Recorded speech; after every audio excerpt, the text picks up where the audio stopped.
Welcome back, ladies and gentlemen, and today I want to show you the game called For the King 2.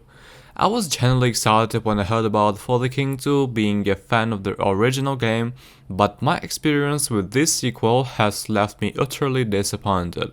While I want to offer a constructive criticism, I can't help but I feel let down by the numerous issues I encountered during my playthrough. First and foremost, the game feels like a significant step backward in terms of graphics and overall presentation. It's as if the developers decided to go back at deciding time, as the visuals lack of the polish and attention to the detail that one would expect from the modern game. The character models, environments, and animations all feel dated and uninspired. The game itself is marred by a plethora of bugs and technician problems that make the experience frustrating and unenjoyable. I encountered frequent crashes and save file corruptions that forced me to replay hours of content.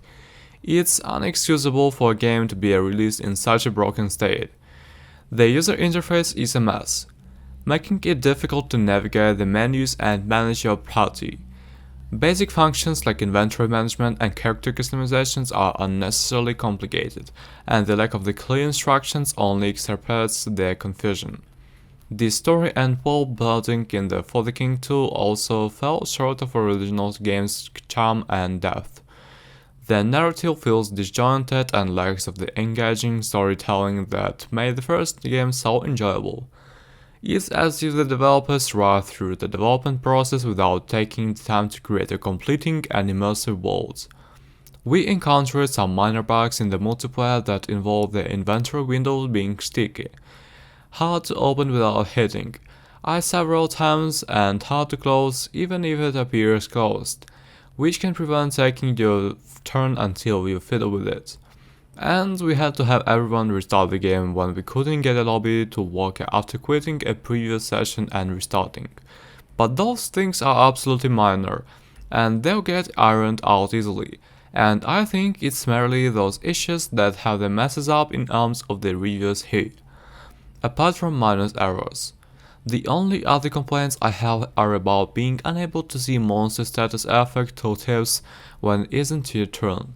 Pressing your inventory button during the someone else's turn pulls out their stuff instead of yours, and introducing secondary actions but not linking them to the support abilities was, in my view, a missed opportunity that would have added legitimacy to support actions that otherwise remain very difficult to justify spending an attack action on. Lastly, the multiplayer experience, which was a highlight of the original, is blocked by connectivity issues and lag. Trying to play with friends quickly turns into frustrating ordeal, which is a shame given the cooperative play was one of the game's main selling points. The game has a lot of bugs and the moment, like with not being able to send a bug report, or your turn starts and you can't move until you restart the lobby, or the lobby menu being locked up and not able to select anything. And this is just me playing less than 2 hours. I can only imagine what else I could find with more time.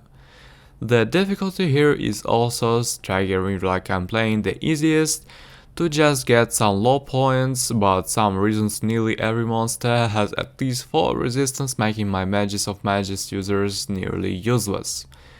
This is level 02. Which is insane that in this early stage of the game the monsters would already be stuck with high resistances.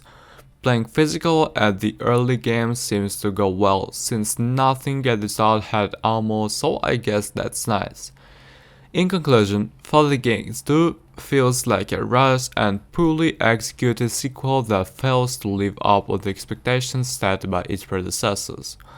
The outdated graphics, technical problems, clunky interface, lackluster story, and the multiplayer issues all contribute to a deeply disappointing game experience.